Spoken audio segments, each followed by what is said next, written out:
go like, Wait, introduce that again. okay. So now that's pre-competition and pre-practice. Okay. Now we're just looking at, if you can't go all week and not do this stuff. So you gotta do it at least once a week. I mean, she says daily, but you gotta do this on it. So there's the key mobility things, like the 3 key mobility things to do during the week so you don't get stiff and off. See what I mean? Yeah, okay, so what I'm gonna do, so Okay, this turn is it on. the- This is What? like, It's on. It's on. That was your introduction, so I said start over and That was introduce your it again. intro. okay. Okay, so what I'm gonna do is show a bunch of different mobility exercises, and I call them exercises because they're a combination of flexing something and stretching something. And so Michelle, to your question, if I'm going to do like a long stretching session, I usually do that like once a week, where especially with this cold out, you have to create heat in the body. And so And this if for pre-outdoor and everyone. So I'm just saying. I'm talking about everybody's life schedule, like Yeah, me for the too. I rest just of wanted your to say that. life, since you're not in college anymore, this is what you do as a master's athlete until you're 90. So as long as you're competing, this is what I've discovered works, because, you know, Todd knows we've been through this for 5 years now, and we've gone from a lot of overtraining and him training me like he did the OSU track girls back in the day, and and referencing that and saying, they used to do this all the time, what's wrong with you? To now he's doing it, he's like, yeah, that wasn't the best He strategy. was pro volume. And now we're getting older and Pro volume. wiser. Pro volume. He was very pro volume. That's all I knew.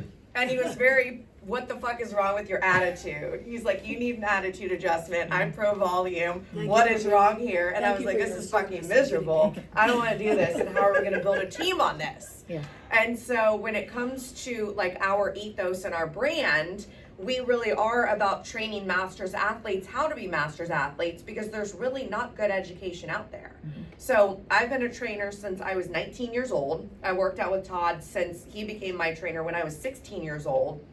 And before that, I did competitive elite gymnastics for 10 years, and all I knew was exercise anorexia and working out 3 hours a day. So I had to go from transitioning from being, you know, a teenager and having all of those hormones to stopping and wondering what was I going to do with myself for 3 hours a day, gaining 15 pounds almost immediately in high school, continuing to gain weight after that through college, and wondering like, what the fuck do I do now? So a lot of the things that I talk about as masters athletes, this is something that I've been struggling with since I was 16. So when I say age, when I talk about aging, when I talk about masters athletics, this is something that I've been looking at really for me since I was age 16, and really like since puberty ends. So when I say it, it's more relative. A lot of people are like, oh, I hit 40, everything went downhill at age 40, or, oh, you know, no, this has been something that I've been very in touch with after the puberty hormone stopped. So this is something that we're now actually making a platform to teach, and to teach other people how to be mastered athletes, all the way down to, you know, especially with men, they have to be on like a 6-month protocol before you even get to do time trials and test yourself. Because dudes, you guys have your I can do this in your brain, and then your hamstrings are like, fuck you, hold up, we're gonna make you hold up. So that's something that we've been learning just over the past year and 2 years of other people coming in, and we're like, wait, we need to actually give good protocol and teach people how to even be prepared to train as a track athlete, how to even be prepared for a time trial. So the thing that I've discovered that works for me is when it comes to my whole weekly schedule of everything that I do on a weekly basis, I do one heavy day, let's just say it's Monday, where I do a heavy weight training workout. And I figured out what works for me. It's a combination of powerlifting, it's a combination of, you know, short explosive work, but this is more like my mid-rep range and just going heavy on my weight training. So that's my Monday. Then my Tuesday, I do my heavy upper body day, a lot of shoulders, some lats, get all of that done, get all those muscles firing. Just because if I don't do that, then all of a sudden, I've done this before, you're sprinting and all of a sudden you fucking pull a lat muscle because you're using those muscles and you don't even think about it. And, you know, when it comes to something's got to give and I can give something up, In past seasons, I've given up. I don't need shoulders. I don't need chest day. I don't need upper body day. Then I get out there and then I'm like, I pulled a fucking lat. And then I got to explain that. So we don't give up any days anymore. So we do lower body day on Monday. We do upper body day on Tuesday. And then the rest of the week becomes the kind of like the recovery from all of that tearing and ripping that you're doing to your body on those 2 days, because you're doing a lot of destruction when you weight train. And that's good because you're creating micro tears, your muscles grow back bigger, faster, stronger, and that's what you want. But you have to know that that's happening, and you have to know if you go to the track 2 days later, that might be not be your fastest track day, but in the long term, it's going to make you better as an athlete. It's going to make you bigger, faster, stronger. So Monday, leg day, Tuesday, upper body day. Wednesday and Friday has been our track training schedule that we go to the indoor track. Wednesday evening, I teach a mobility class that I literally started teaching because I needed to do mobility twice a week. So on Wednesday evenings, 7 p.m., right down the street at Full Throttle, I teach a mobility class. On Sundays, I teach at 11 a.m. So I committed to that schedule because putting it on my schedule to teach it for other people makes me do it. And then additionally, there's one day where I will do cardio that creates heat, whether that's 30 minutes, 45 minutes, whatever I need to do. Stair stepper makes me sweat the most, creates the most heat. And then I'll do what I call like my long gymnastic stretching days, where it's stretching out a lot of the hip flexors and just kind of feeling out where my body's tight. So a lot of hip flexor stretching, a lot of hamstring stretching. I will do my splits from gymnastics because that is what my body has gotten accustomed to. And if I don't do those, then my body's like, you haven't really stretched these muscles. So you're doing it based on what your body needs, but stretching out the hip flexors, doing a lot of stretching backwards, stretching out all through the core, because the hip flexors are related to the psoas and the abs and the ribs, and all of these points will all get tight. So you've got to stretch all of those out. The lats are also connected to the hip flexors. And when all of those things get tight, they lock up and then you can't effectively use your body. Also make sure you're stretching out the inner thighs, whatever that looks like for you. So whatever kind of a straddle stretch you can do. Stretching out the sartorius and the QL and all of these things. And so this is something where I have to put on chill music in my headphones and just say, I'm here no matter what projects need to get done or emails need to be answered back. I just got to chill the fuck out and just stretch as long as my body needs to get everything loosened up. So I would say the number one thing that, and again, I can't just say this is age. Like I would have benefited from doing things like this when I was, 14, 15, 16 years old, just as much now. But I've had to learn patience and had to learn to be more responsive to what my body needs. So a lot of the things that I'm saying, it's a schedule, but there's a lot of flexibility and a lot of being responsive that you have to learn how to do for your own body. And coming from a very strict world of being a personal trainer, bodybuilding, powerlifting, all the things that you have to be very strict and very routinized on. This is kind of the other side of that, the yin and the yang of, okay, but there's also times that you have to be very flexible and very responsive to your body. So it's not in a weak kind of way where it's like, I don't feel like working out today.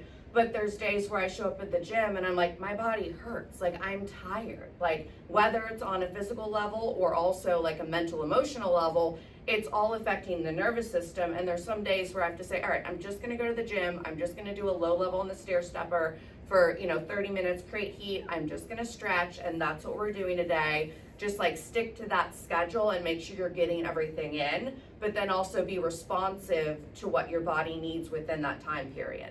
So stretching out the hamstrings, stretching out the inner thighs, stretching out everything that's connected to the hips that runs up through that lower back area. I always use upward facing dog as like a litmus test to see how tight the low back is and to see how tight the psoas and the abs are. And again, you're trying to calm down through all of this and take deep breaths so that that fascia and that muscle will relax, and so that you can get blood flow into that fascia and then help with recovery. So when I'm teaching my mobility class, it is a combination of some of the more traditional mobility exercises I'm gonna show you in a minute and tell you how I further integrate those throughout the week. So basically, I'm doing mobility almost every fucking day in some capacity, whether it's my truck exercises or all of the things I've researched that I've integrated in my workouts, which I'll tell you about that in a second. But when I'm teaching my mobility class, it's mobility and it's yoga stretches. So that is how much you need to actually stretch and get that blood flow working through your body and hydrate your fascia and your muscles and do all of those things to recover from all the shit you're doing to fuck your body up and abuse your muscles and do all of that high impact cool shit that we like to do. But then there's the other side of the coin where you've got to balance out for the rest of the week. So that's why I've had to think about my training. Now, the way that, so then there's 2 additional days that I try to get into the gym that it's usually some version of glute activation and then some version of core. And then the other day I hadn't done lat pull downs in a minute, so I did some of those. So it's some other accessory exercises, and then I'm working my mobility exercises in a superset kind of way. So for example, if I go to the gym and let's say it's a Thursday and I'm gonna do a good glute activation and core and mobility integrated superset kind of day. The other day I went to the gym and let's just pretend like this is a dumbbell. I started out with some dumbbell sumo squats. So go over, do my chuck exercises first for a good 20-30 minutes, all of those activation things, and then go over and I'm really focusing when I'm doing my sumo squats on just glutes. And like I said, reversing that anterior pelvic tilt and really like tucking that tail under and just focusing on glute activation, and I'll do 10 to 15 reps on those. So do something like that and then go over to the floor and I'm gonna do SI hip rotation where I'm pulling my knee up, my shoulders and my hips are staying square, and then you're rotating, heel up, and so then this is SI hip rotation. And so I will do those 2 things together. Then let's say I'm gonna go over and I'm gonna do a single leg RDL, pretend like this is my dumbbell. I'm gonna hold on to the bench, and then I'm gonna keep everything as square as possible. And again, really, really focus on squeezing all the way down, creating tension all the way down, not going super heavy on this. It's usually like a 30 or 40 pound dumbbell. And I'll do 10 reps here, really focusing on the alignment and keeping everything tight all the way down, all the way up. Then we're gonna go over to like a box, or you can do this with your feet on the wall. And this is just body weight. So when I'm doing the weighted things, it's to create stress in the muscle, get certain things to flex, and then it's also to get certain things to fatigue. So when I'm creating that tension in those muscles and flexing them, it's also to get all of that fascia to relax and calm the fuck down so everything can actually stretch better and get back into alignment. So when we're doing mobility exercises, mobility is not the same as flexibility. They work together and they're integrated, but mobility is actually your ability to control your muscles and flex through a full range of motion. So we're trying to get your body and your muscles to work together through a full range of motion. So we're on the step now, or a box, whatever. You're gonna start with proper pelvic tilt, so pulling everything in. Pick that tailbone up first and then slowly lift up. Just go to here. You're not going to an arch position, and then back down nice and slow. So I'm working on how much can I flex my muscles and my glutes the entire time, not using any momentum, and just feel everything all the way up, all the way down. So like 10 reps like that. So these are the kinds of supersets that I will do at the gym. So my main goal in doing this is figuring out what are the best glute activation exercises that I do, that I can feel, that help with my alignment and help trigger those muscles to fire properly. And then what are the different mobility exercises that I can work in. I'm gonna show a couple other good mobility things that you can mix in. So I'll do the SI hip rotation a lot. I will do that version of hip lifts a lot. We also have an internal rotation like this. So this is another one that I'll mix in with whatever exercise, maybe a light leg press, maybe a step up or step down on a box. There's also a Herky SI hip rotation where you're sitting in this position and then you're rotating again the heel up from there. There are humping frog hip lifts, which we named in my class, where the bottoms of your feet together. And then you're lifting your hips up, again, really focusing on the glutes lifting and not just getting your legs up in the air. Another good one is using straddle outs as something to get the inner thighs stretched out and firing, get everything loosened up. Also end up doing a lot of up and overs here. And sometimes I will do these slower and use these as a good stretch. Another variation on these is one ankle over the knee. And then again, tuck the pelvis, doing a hip lift down and then a rotation this way and then back up. So again, keeping everything tight that should be tight and then stretching it on this end over here. Another really good one for activation is lying on your stomach. One leg goes loose, the other one you're flexing to lift up, activate your glute, back down. Another one of my favorite mobility stretches is where you're like this and then your hips are going to one side and then to the other side. So these are, 10 of kind of like the 50 different things that I'll pull from. But again, it's something where you just have to try a bunch of shit and just kind of figure out where your strengths and weaknesses are and what things you need to either work on building at the gym. Like I'm trying to work on getting my glutes and my abs and my core to fire better.